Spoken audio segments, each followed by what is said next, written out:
Excellent. Good morning. Good morning to you. Well, good afternoon to you, I should say. Yeah.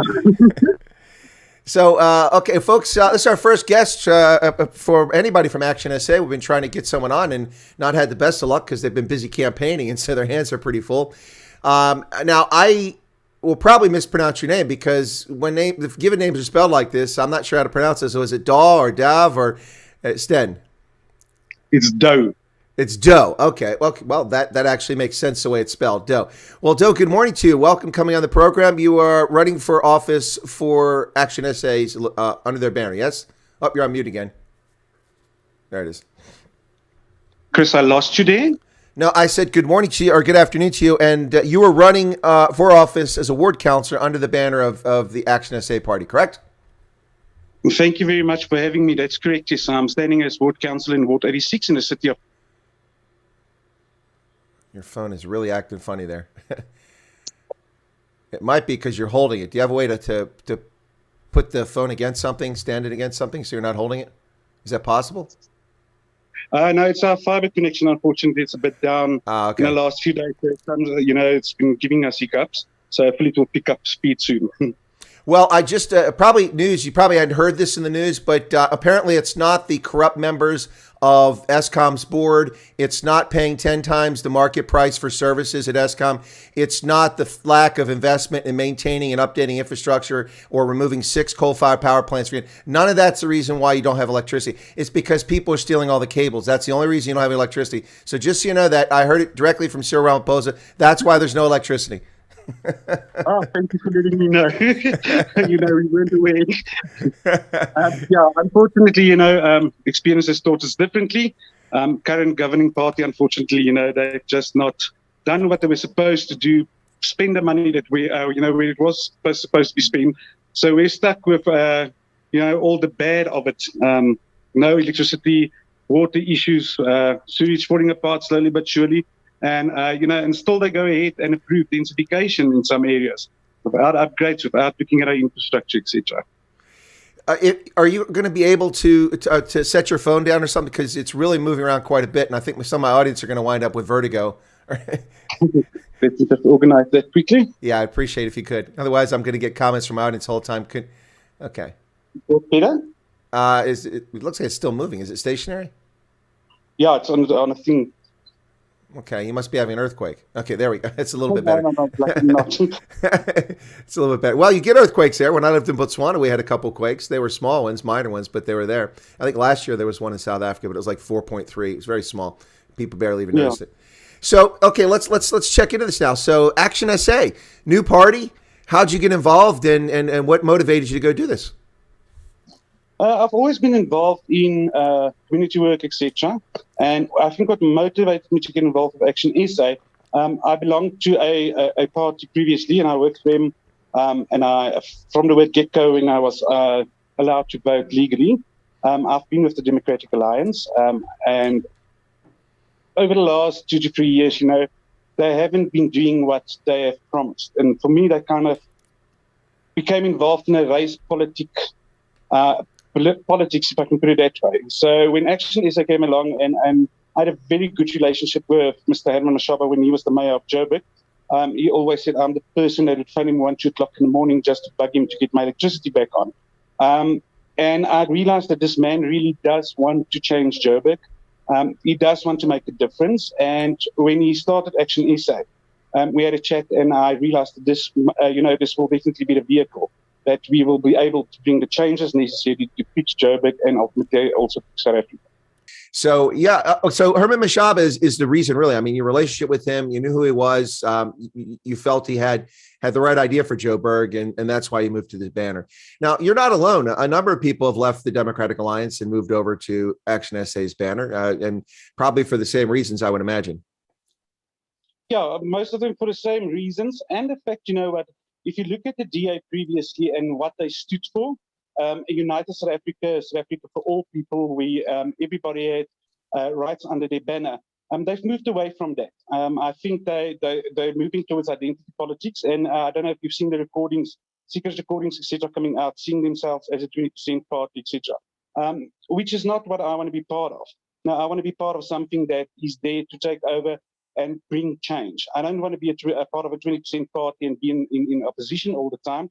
And then you're stuck, then you don't really make changes. If I take my own local wards currently, the DA Council the year that we had for the last term, you never saw him, you never heard from him. And even though they were not in power for the full 5 years, there was no changes. In fact, our areas have gone, from bad to worse at this stage. So if they're there to make a difference, and they really are there because they're all South Africans, they would have fought for change already, whether you're on power or not.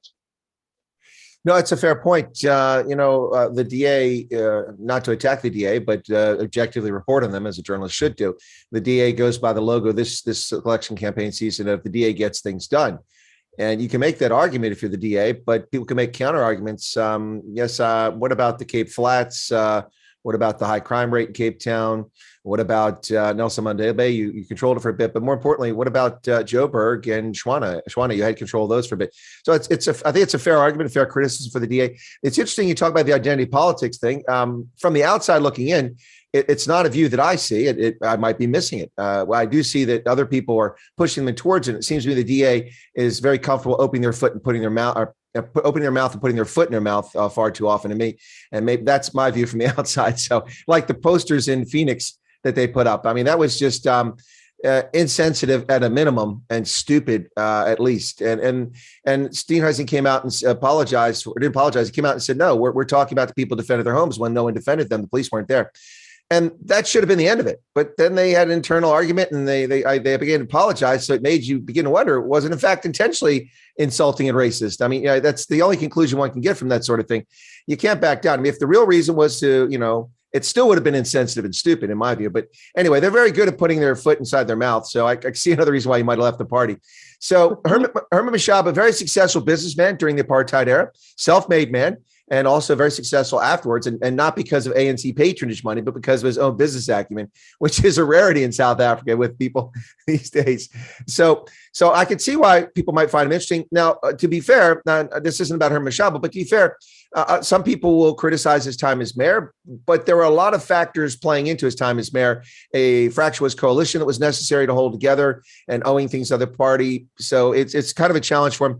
But you guys are moving forward, and is there much more to the party? I think it's a fair question to ask because you're standing for ward councillor. Your party, I think, is only in this election not really focused much on it. I think maybe six candidates. I don't know the number, but I heard about Herman Mashaba talk about the focus is 2024, and that you're getting people in now, and you're going to try to get elected. But I don't think you have many candidates out there. Am I wrong about that, or have you fielded more candidates than the public realizes? What we've done for this election, the local government elections, we've taken 6 municipalities where we stand a good chance to get fair numbers and possibly win outright majorities. And we fielded councillor candidates in all those wards. The reason we did that, we don't want to be just another political party in South Africa. So if you go and look at the new parties, they get in, they put candidates in all those municipalities, and they fail. Eventually, they just fall away.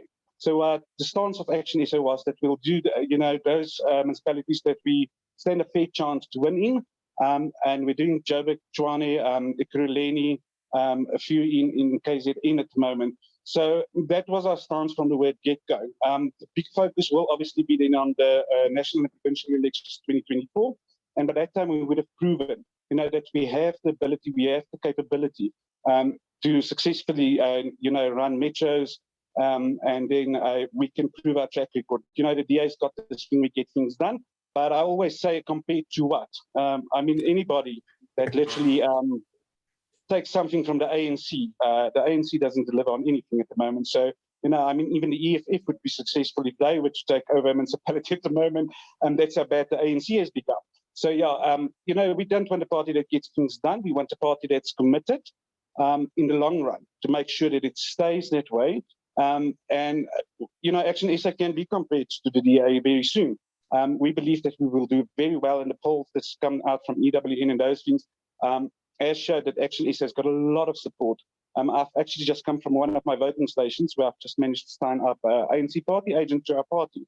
So she will be working for us or as a volunteer tomorrow in our elections as ActionSA. And just goes to show, people don't have faith in other parties. So, and ActionSA is not a party that was started, because we need another political party. It was started mostly by people that's patriots. Most of our ward candidates probably hasn't been in office. They've got no political background. And I think that will make a huge difference. They come from communities that elected them, which is a first for South Africa.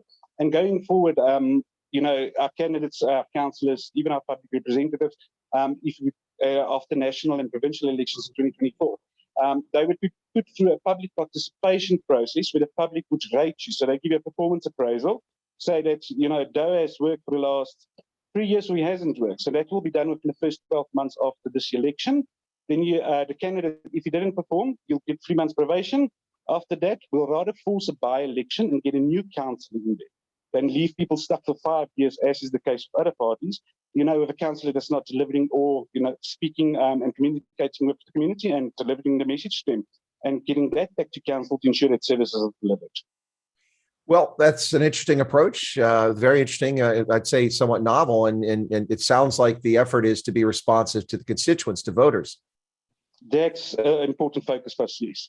Well, that puts you in diametric opposition to the ANC. I mean, it's all about deploying your cadres so they're loyal to the party and they don't represent the people. I mean, that's the political model we've seen for 27 years in South Africa. So it's a little bit different there. You guys have a different approach. Hopefully that resonates with voters. It does. Our interactions, look, I've done elections under other parties. I've done national, I've done municipal elections and by-elections. And we had a discussion in one of our meetings this week. This has probably been the easiest campaign I've ever been part of. ActionSA has been welcomed all over Johannesburg. And I've literally been out with the campaign teams in different wards, Elder, Soweto, Westbury. I've been in Sandton, the more upmarket areas. And we've had absolutely no area where we went into where we were not welcome. And where people actually said, Herman did nothing when he was mayor, that type of thing. Yes, there is a smear campaign. We call it a squeeze campaign just before elections, trying to discredit Herman and his relationship with the BFF, etc. But we're not experiencing that on the ground when we speak to people. And I think come 2nd November, when those numbers start rolling in from the results, people are going to be surprised how good we're doing in this election.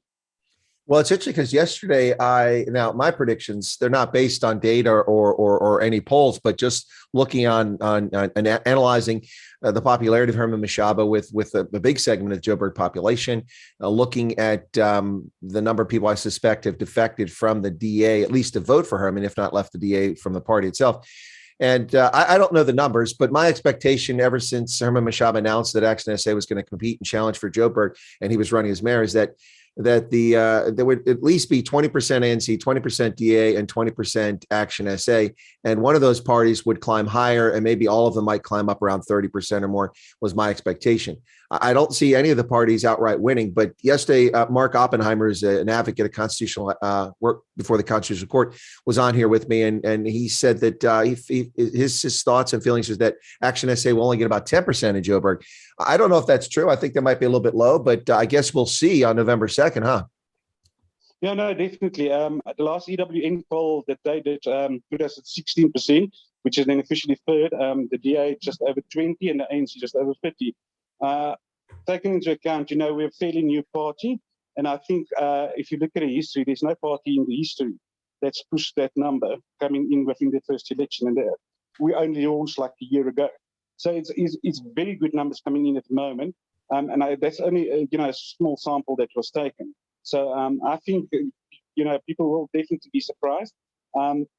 People talk about coalition governments, etc. Since I started the campaign myself and a lot of the candidates have been actually so we're not speaking about coalitions and those things at the moment. We want to take it outright. It makes it easier to govern. It makes it easier to get laws through, bylaws passed, etc. To make or to run the city effectively. If need be, and we need to go into a coalition. Herman Mashaba has announced that. We're not going to just go into a coalition with any party. We'll have a public participation process. Get back to our voters, say, listen, we can take the metro, but we've got to do it in a coalition. Get feedback from our voters, and if the voters decide, there's no party viable at the moment that we can see you working with, then we'll sit in opposition benches gladly. But our voters, we want them to have a say in what needs to be done to fix Joburg and fix South Africa. And that's the most important thing. And I think that's something that was lacking in South African politics, is the fact that the residents were left out. You go and vote for a party, and the next 5 years you get told, okay, we're going to pass this law, we want to do this, and you get stuck. We don't want to take your vote and decide on your behalf. We're going into a coalition with this or that party. The one party that we do know that we're definitely not going in a coalition with is the ANC. That's been made very clear from day one. Well, I would imagine potentially that's also the EFF that you also wouldn't go in coalitions, but so we'll see what happens. But, it's interesting because I actually started covering South Africa's 2020 municipal elections in June of last year when the lockdown eased for the first time. And that's when I said that all parties, now ActionSA wasn't a party then, and you say you launched last year, but I mean, technically it wasn't a political party. Remember Mashaba said this is a civic movement at first, and it didn't really become a political party till sometime later. But yeah, but you have had this organization for a year. But last year in June, I told people, I said, opposition parties, you need to get out now. Retail politics is 365 days a year, 7 days a week, 24 hours a day. And I had pushback from some of my audience when on my previous channel, a lot of people saying, well, I can't go there. What do you mean you can't go there? Well, because I'm white or I'm black, I'm brown. I said, well, then you're missing the point. If you can't go there, then you should have recruited people to your standard who believe in your values and your platform, who are like that and can go there safely, and then everybody can go there eventually. And you need to get out there. You need to get in the mining hostels. You need to get into the former homelands and the rural areas. You need to be into leafy suburbs. You need to be in the urban centers. You need to be everywhere. And you must be bringing people to your standard each and every day. If you wait till 90 days before an election, you've lost. And I think many of these opposition parties, in my view, Dauw is that they've lost this thing already. Some will do better than they did previously, but the last year and a half has been squandered by opposition parties. I mean, the ANC has made this so simple. Listen, here's the advert. I don't need to hire a big advertising firm. No open-toed shoes. 3 million jobs lost. No cooked chicken. Brought to you proudly by the African National Congress. It's easy. It's a piece of cake, man. Piece of cake. No electricity. Brought to you by the ANC. No, just the whole thing is so easy. It's proudly brought to you by Latuli House. That's right. Where we send our cadres to represent us, not you. I mean, that's easy. And that's even before a party talks about what it can do. Because a party should be talking about what it can do. And I think that's probably a bit of your focus. Your slogan there is "Let's fix South Africa." That's a good one. I like that. Why the green? Do you guys have a reason picking the green and white? Green is a color of growth and generation. Is there some reason behind the green, or they just pick a color that was available? No, but we had issues when we registered the party. That our logo, we used the South African flag colors, and there was an issue with that of the IEC and the registration too close to another party. And then we decided, to take the green, and of course it works on the logo, and it stands out, and it's there for, it shows renewal, shows that we're ready to make South Africa work again. Something different, something new. Herman Mashaba, from the word get-go, when he started People's Dialogue, his aim was to get feedback from South Africans, and he always said, I don't want to be another political party. And I think, the Green speaks to that. You would start in something completely different to other political parties, even in terms of campaigning. I mean, our campaign has not been your traditional put up posters, put up pamphlets, and then we call you to, ask you please vote for us. We've been on the streets, door to door. We've been doing robot blitzes. We've been literally going into shopping centers, speaking to people, taking the message there to say that, listen, this is what we want to do. This is our vision to fix South Africa, and every different municipality. And people are resonating with that, accepting that message. And the advantage of that for us so far has been that we've been able to find out from South Africans, this is what the issue is. This is what they would want as a constituent or a voter within my ward. And that enables us to get our process in place, make sure that we are accountable to the people that vote for us as a party. Now, I have to be a little bit honest here for my audience, particularly since I know a lot of my audience pretty well and how often they're on, and many of them I know their sentiments. But there's a lot of love here for ActionSA in the chat. I'm seeing a lot of positive comments here. I'm not that I expected negative ones. No, don't miss me. Don't infer incorrectly. But I'm actually surprised. It sounds like a number of people are actually pretty well informed on ActionSA, and that surprised me. Maybe that's probably a good sign if that's the case. That some people I thought might not be well informed, the party seem to be well informed. Interesting development. Now I've got to ask you this question. Of course, famously on my program, I wear rugby jerseys every day. I've got well over 100 rugby jerseys and over 40 Springboks jerseys. This is an older one. You appear to be wearing a rugby jersey that is got ActionSA all over it. Is that correct, or am I wrong? Yeah, so I was glad it looks like a rugby jersey, but it's got our Action SA logo. I'm going to try and show you Action SA logo, and then obviously Mr. Mashaba on there as well. But is it a rugby jersey? It looks like a rugby jersey. It looks like it, but it's actually not. Shame. It looks like it. If it's a rugby jersey, I'd have to have one. I'll definitely have to send you one.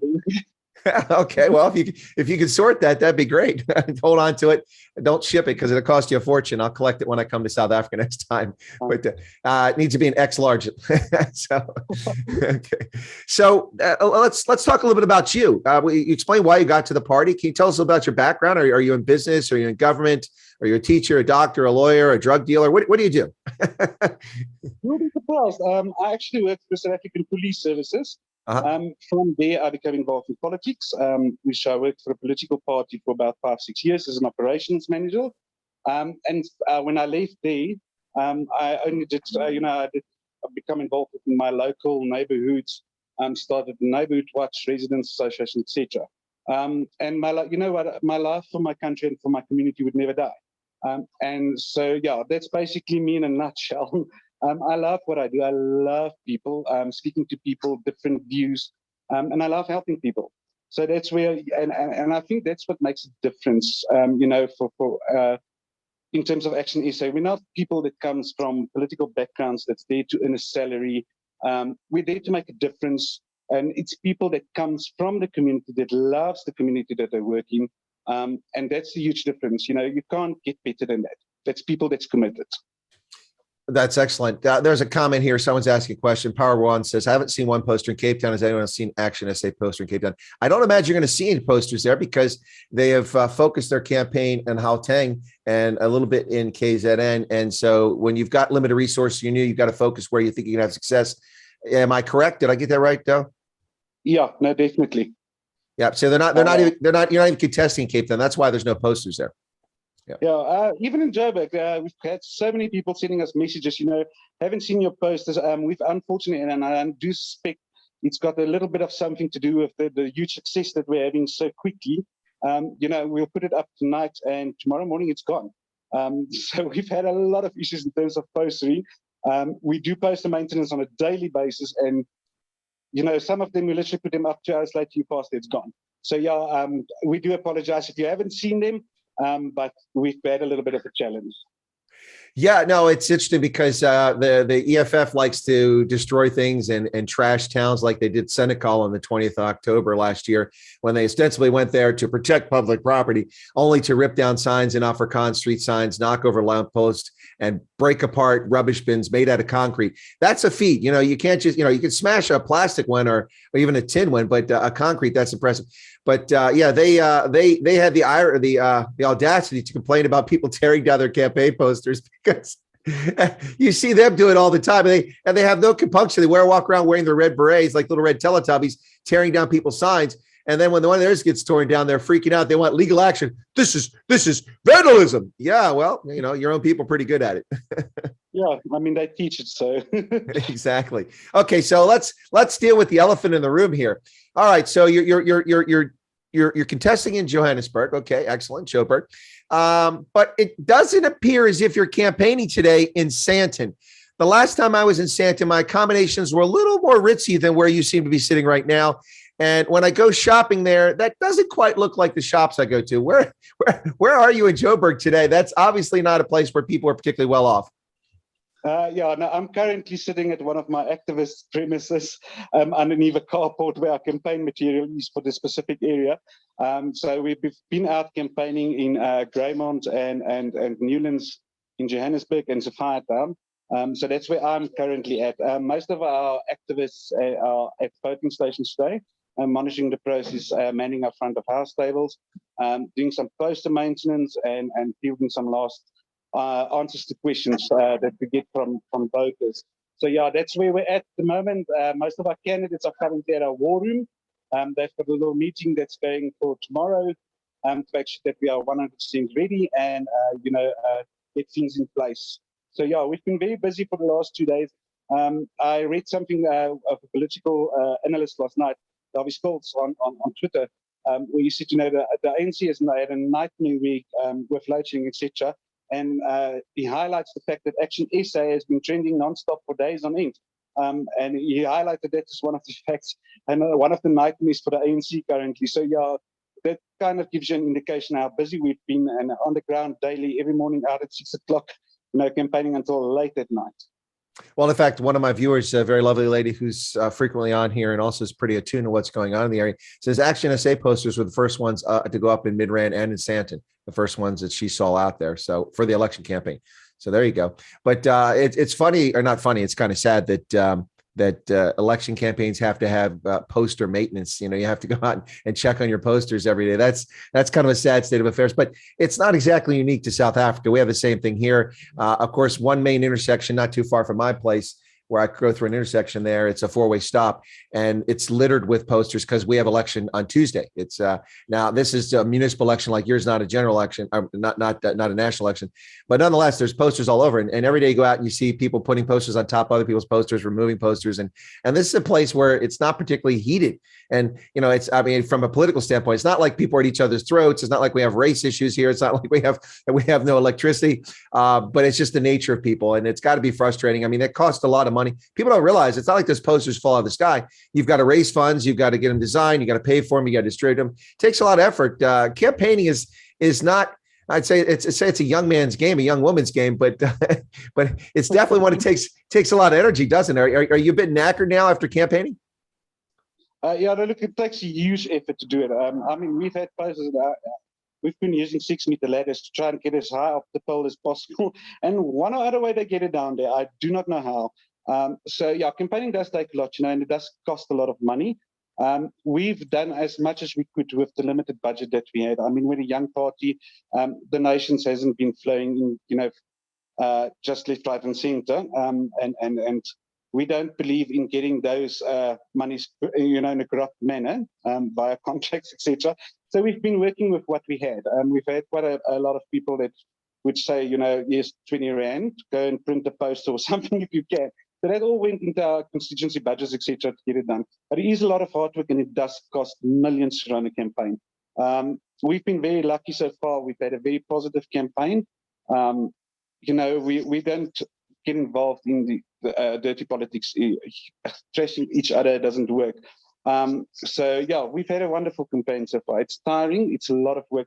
The most important thing for us was voter interaction, that face-to-face time with people to say, we know there is issues. We know what the biggest issue is. It's the ANC. We need to get rid of them. But what would you like to see going forward? It's easy to say get rid of the ANC. What do you do after they're gone? There has to be a plan in place, and I think that was our most important thing for this election. Is getting that interaction of voters to say, this is what we want, and we work that into what we need to do as ActionSA. Makes a lot of sense. So, folks, you're listening to Chris Wyatt Africa on the Indaba Africa channel, part of the Indaba Broadcast Network here on Sunday. My goodness, can you believe it? It's Halloween, the 31st of October, and the rocket did not go up. I was supposed to be up broadcasting live. SpaceX's launch at 2:21 Eastern Standard Time. That's already morning in South Africa, so they didn't have to get up early. But it was postponed till November 3rd, so I'll be up at 1 o'clock in the morning for the launch on the 3rd, owing to waves. And people ask me that question, waves, why would it be waves? Well, it's because the rocket lands at sea on a platform, and you can't have 6-foot waves out there because then the rocket will just fall over into the ocean. So so it wasn't high winds, it wasn't rain, it was waves out in the ocean that prevented the rocket from going up.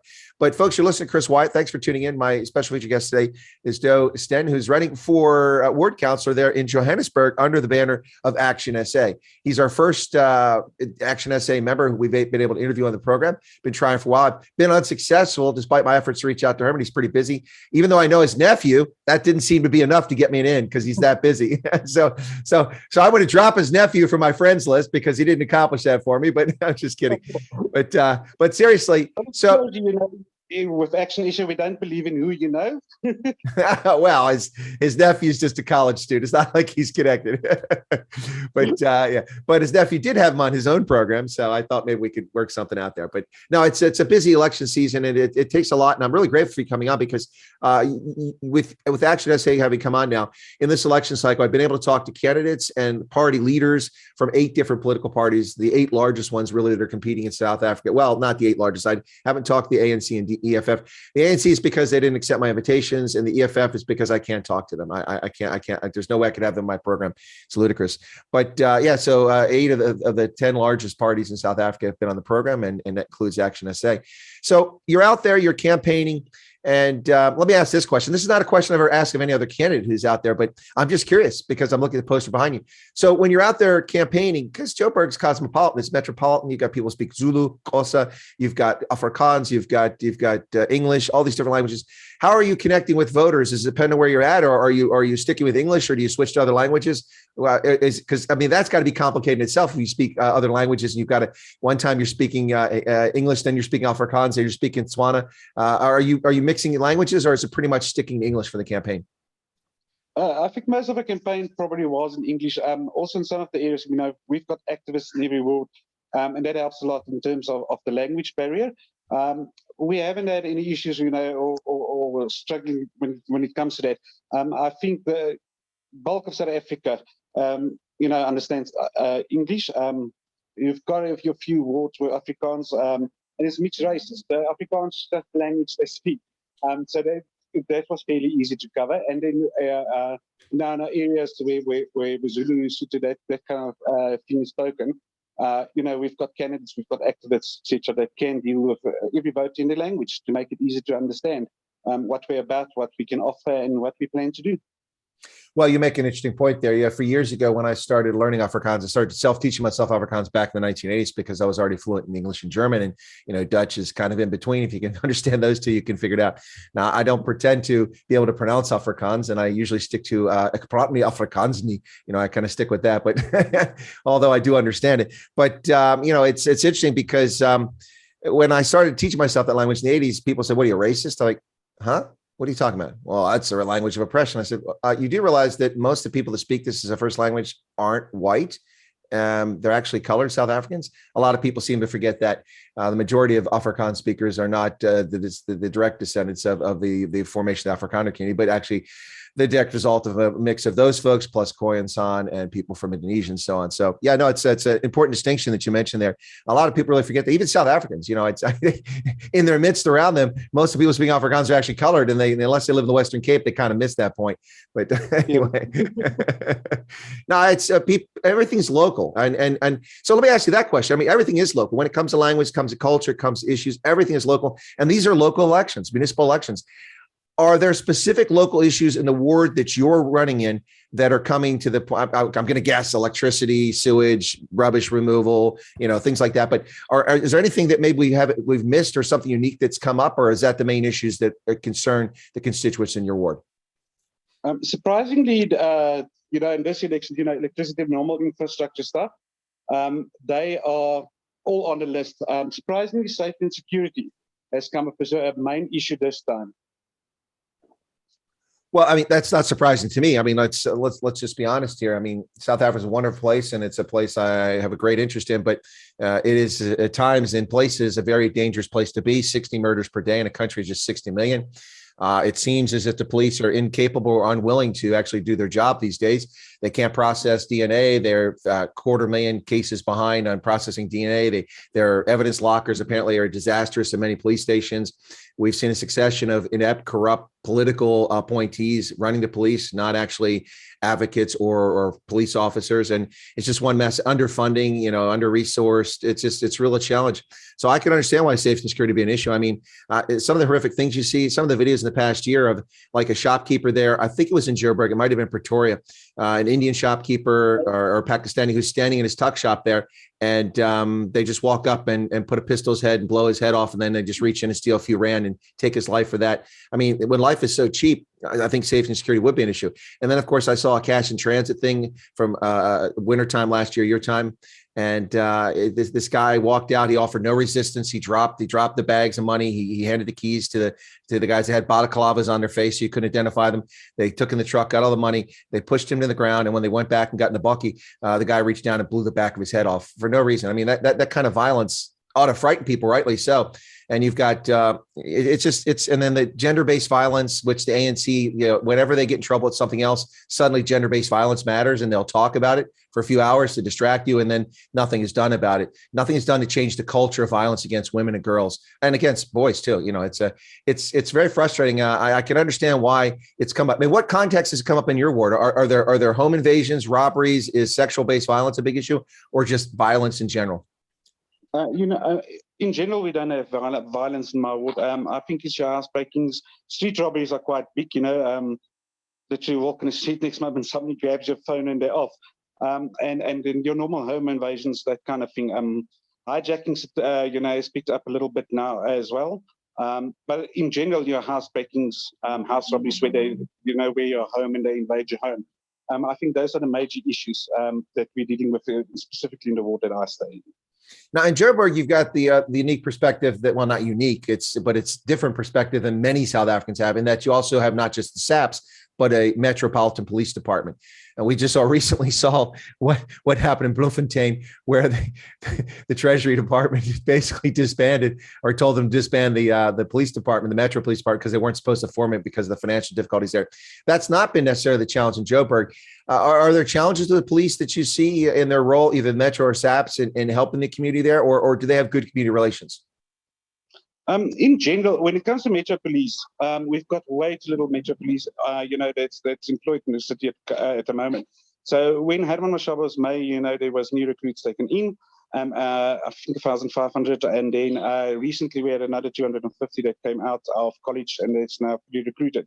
So the idea was always that in each ward you have 2 to 3 vehicles on a permanent shift. So, every 12 hours within a 12-hour time period, you'll have 3 Metro Police vehicles in that ward, and they would be, besides the fact that there's police visibility, they will be attending to bylaw issues, etc., which currently doesn't get attention. I mean, for you to literally report a bylaw and get somebody to come and sort that out 2 to 3 hours easily, and you have to wait around, if you're a complainant, etc., to deal with that type of things, which is unacceptable. I mean, that's just not proper service delivery. And I think also in terms of the budget spent on that, the morale is sometimes very low, because they don't have the necessary resources always to do what they need to do.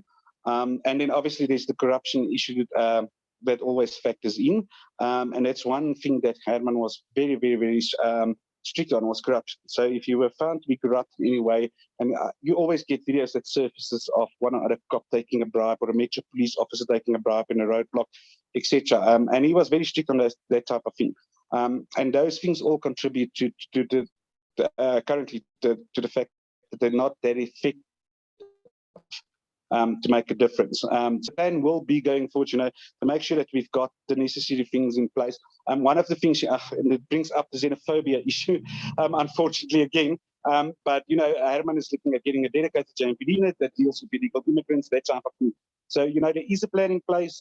We are willing to spend the money if we do become the new administration, and to make that difference, to make sure that it's effective, make sure that they get the necessary training, necessary equipment. But more importantly, and I think this is a huge issue in the city of Johannesburg, probably every municipality in South Africa, is cadre deployments, to make sure that we've got the right people running the department, and that's qualified to do so. If you don't have that, you can try and change the rest. But if it doesn't filter from the top, if you've got top management that know what they do, you're always going to be stuck with that. In terms of the South African Police Service, that's a national competent. It's a touch and go within my area specifically. We've had traditionally our police station also deals with Westbury and Nicklin, that type of area.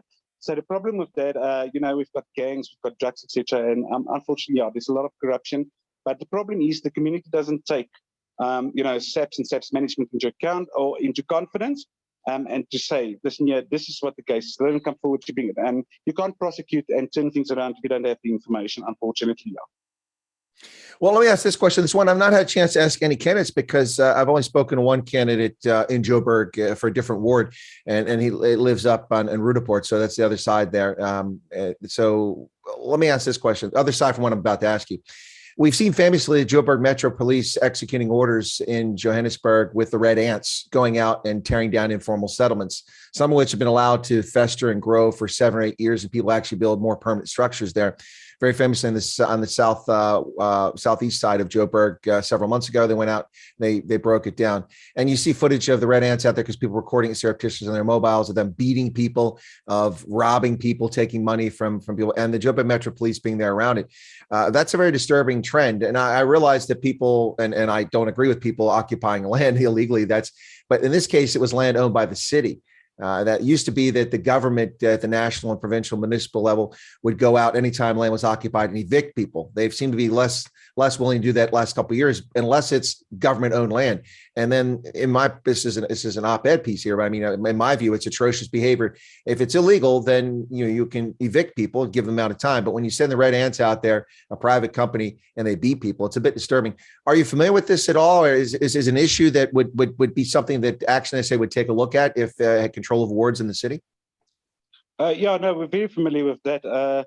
That's definitely something that we will take a look at. Look, ActionSA stands for rule of law.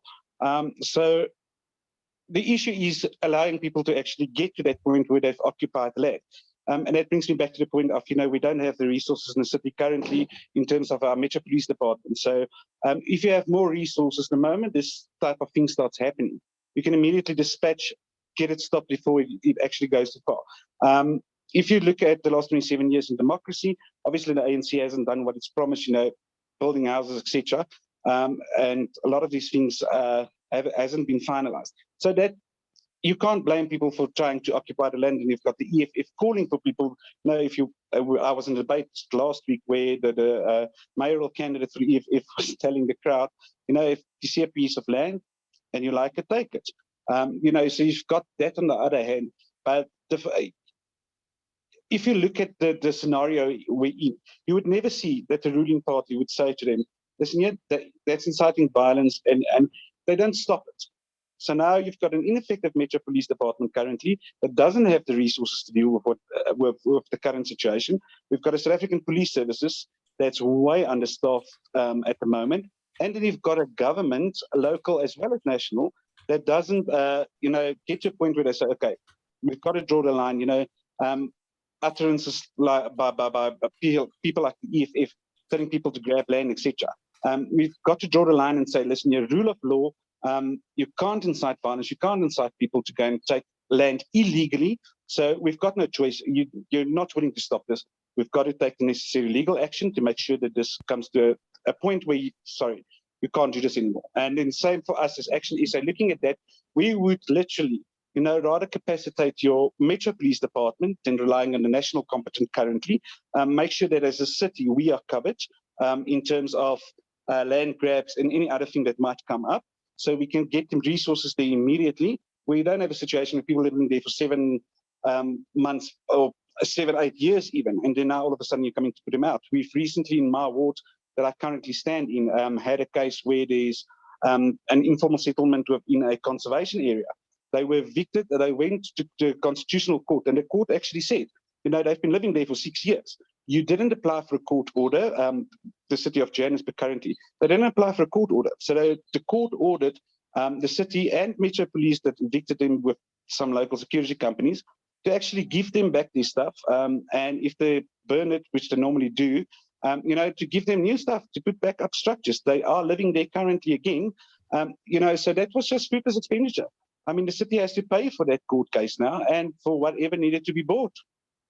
Well, you bring up another topic here. My guest yesterday is the Democratic Alliance mayoral candidate for Ekurhuleni. That's Refiwe Nsheke.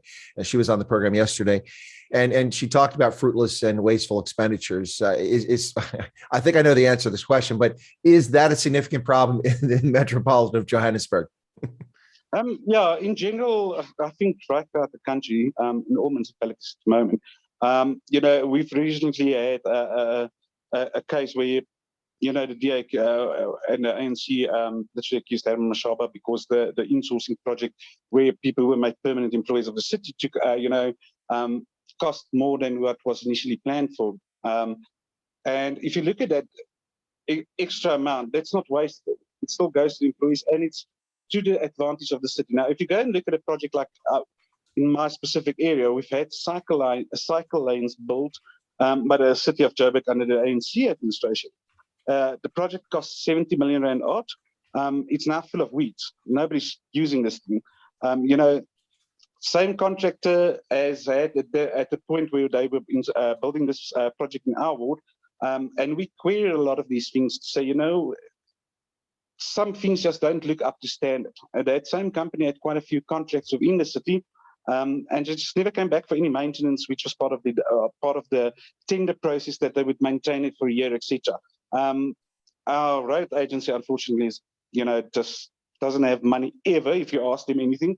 So it's falling apart, it's cracking up, and it's 2 years old. That's a sad reality. So that's that's wasteful expenditure, and right through the city you get that. Unfortunately, it's sad. And what I would, if there's one thing I could make, would bring across to people and say, realize that the ANC is government, and whoever runs your city, they don't have money. Whatever they spend is yours. That's your tax money. So if they're wasting your tax money, it's time that you stand up and say something about it.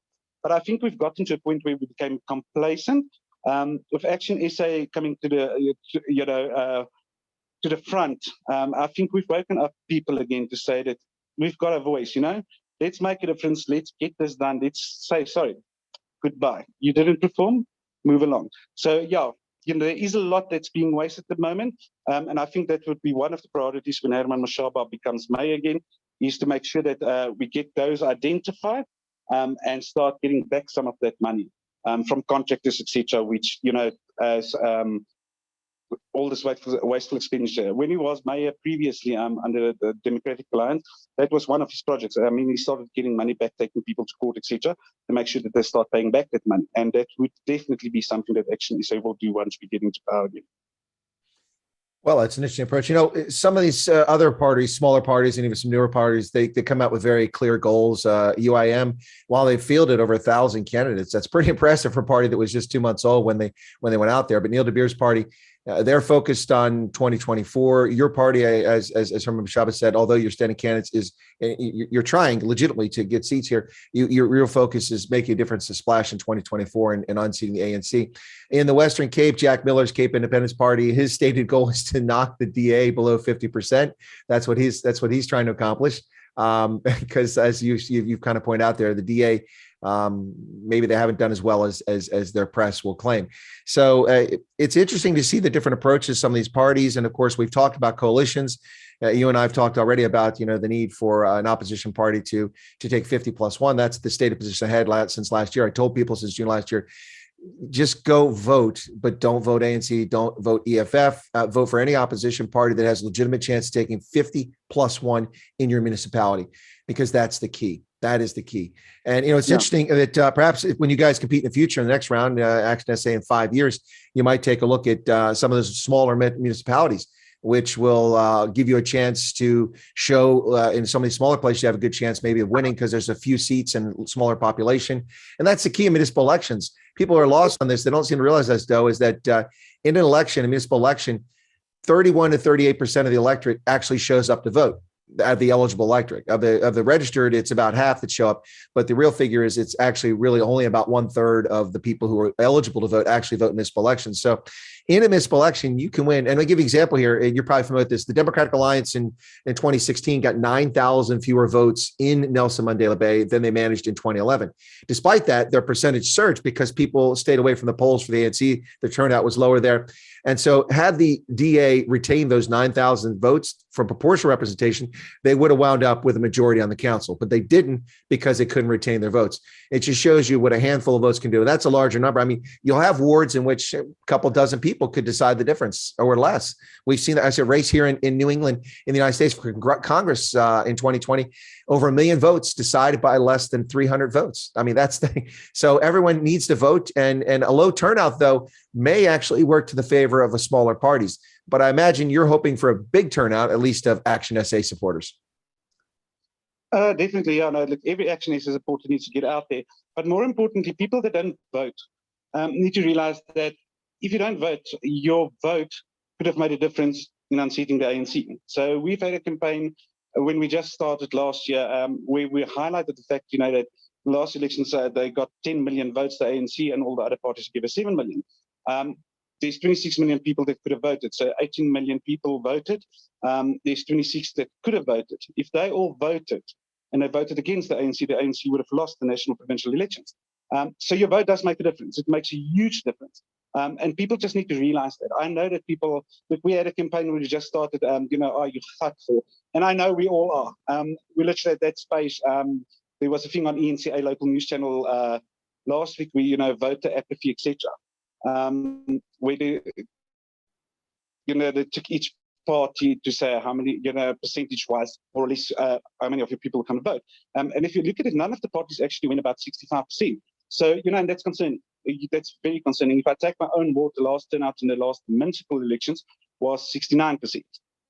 So there's 50% odd in this ward that didn't have a say in the last municipal elections as to who's governing their ward and who the candidate is who's going to represent them in council. And if you look what we had, like I mentioned previously, our council just was absent, no communication, etc. We didn't have access regularly. And that's what we got stuck with because, they just decided to stay away. And that's if you can take that into vote, there's roughly about 6,000 people that, in the last elections could have said something that could have actually made a difference in terms of in it up of the ward, as well as the, with the PR votes, the amount of seats in council that might have led to, a party getting a bigger portion of the chunk, and maybe they shouldn't have been a coalition with the NFA. So yeah, it does make a huge difference. Something that's very worrying at the moment is the youth that's not, that involved. And that's something that we looked at this election as well as ActionSA. We tried to engage the youth as much as we could to try and get them to register and vote, and trying to bring across the importance of getting involved in your elections, and especially in your local elections. The street that you walk on, the pavements, those things. Everything does come back to politics eventually. If you don't vote, you don't have a say. You don't get a brand new pavement, or your road doesn't get tarred. You sit with a pothole for 10 years. Unfortunately, it's just so. It does tie back to that thing of.